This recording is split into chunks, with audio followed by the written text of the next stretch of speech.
Buenos días, les habla Alberto Morao. Yo les voy a explicar el caso de estudio del diseño completamente aleatorizado. En nuestro caso nos vamos a centrar en las vibraciones de los motores eléctricos. ¿Sabían que típicamente en un hogar podemos conseguir de 30 a 50 motores eléctricos y no estamos conscientes de ello? Estos son algunos ejemplos en los cuales podemos encontrar un motor eléctrico y en algunos casos más. Por lo menos en la computadora podemos encontrar de 6 a 10 dependiendo de las características del hardware, desde los electroventiladores, pasando por los motores del disco duro y de las unidades ópticas. Se pueden encontrar una variedad de motores eléctricos, también en el caso del vehículo, en los elevadores de las ventanas, el motor del limpiaparabrisas, del electroventilador que disipa el calor del radiador, en el compresor, bomba de gasolina. En todos esos elementos podemos encontrar motores eléctricos.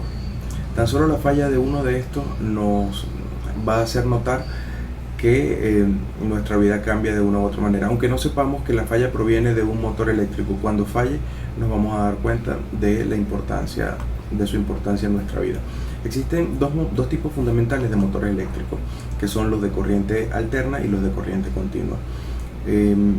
En los de corriente continua, el campo se genera en el rotor a través de la acción de la energía eléctrica que pasa por unos contactores e induce un campo magnético en el rotor que repele el campo magnético del estator. ¿Okay?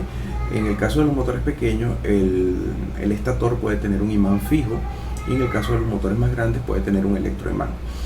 En los motores de corriente alterna, el campo magnético que mueve el eje se produce en el estator a través de la acción de la energía eléctrica que se alterna su dirección, y esto produce un campo magnético variable, lo cual induce un torque en el rotor.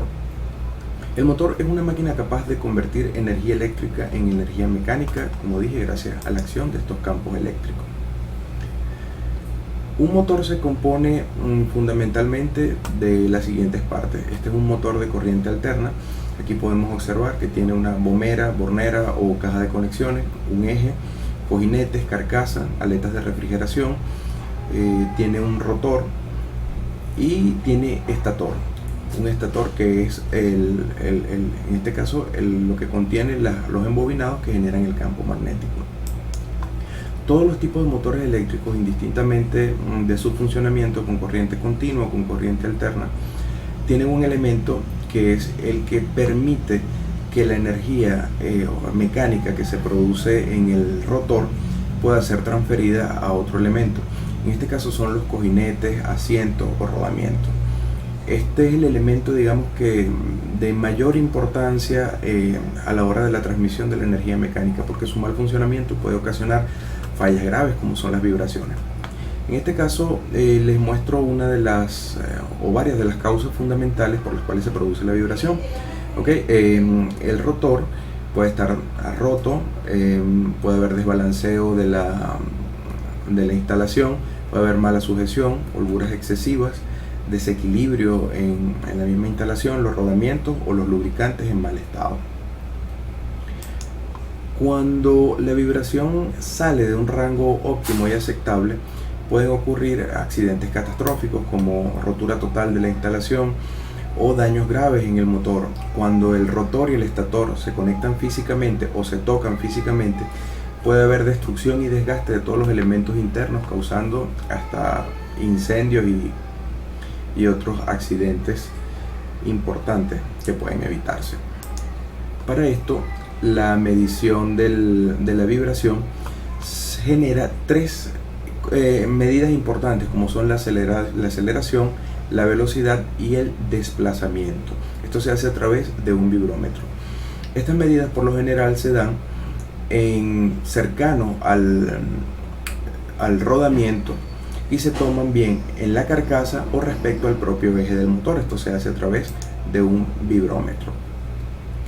Y a continuación les voy a presentar nuestro caso de estudio en el que se tomaron las mediciones de 5 marcas de cojinetes diferentes, instalando cada tipo de cojinete en muestras aleatorias distintas de 6 motores, donde se registró la cantidad de vibración del motor medida en micrones cuando cada uno de los 30 motores estaba en funcionamiento.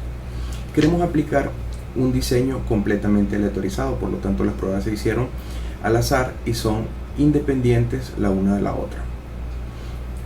Para darle continuación a la explicación, me voy a tomar la libertad de volver a la explicación de mi compañera Francis de la notación que vamos a seguir para el llenado de la tabla NOVA. Ahí tenemos la sumatoria de los YSUI, que son las observaciones del tratamiento.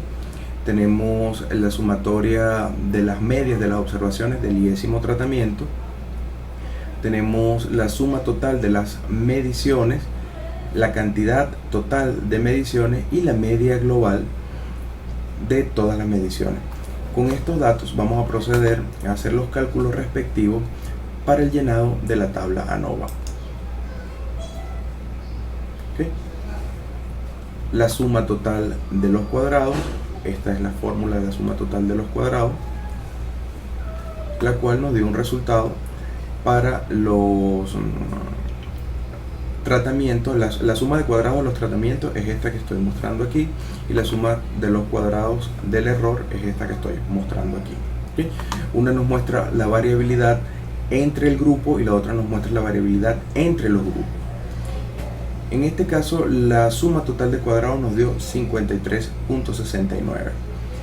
Con esto vamos a proceder a calcular, con estos valores vamos a proceder a calcular el cuadrado medio del tratamiento y el cuadrado medio del error, cuyos valores son estos que están aquí. En el trabajo se va a explicar más en detalle el cálculo de esta fórmula, con la cual vamos a obtener el valor f.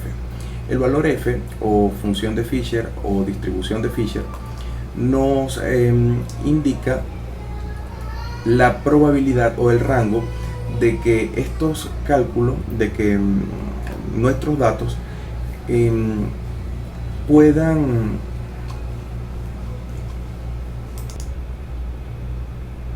con la suma total de los cuadrados del tratamiento y la suma total de los cuadrados del error, podemos calcular los cuadrados medios de los tratamientos.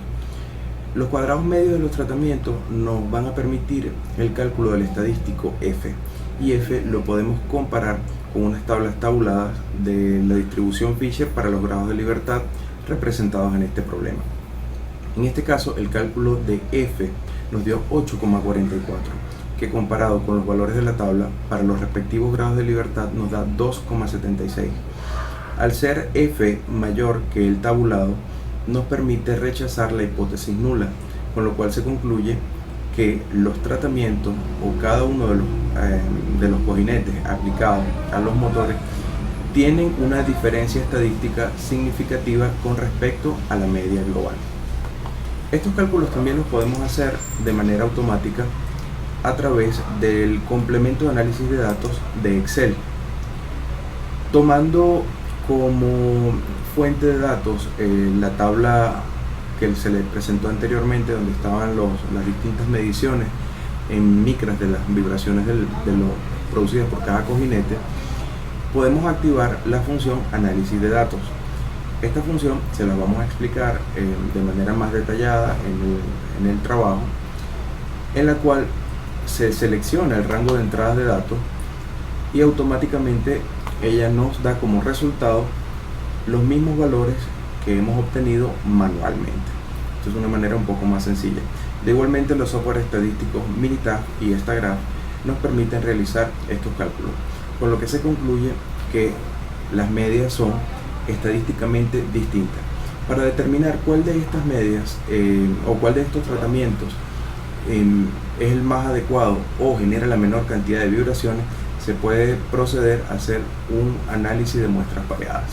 Muchas gracias.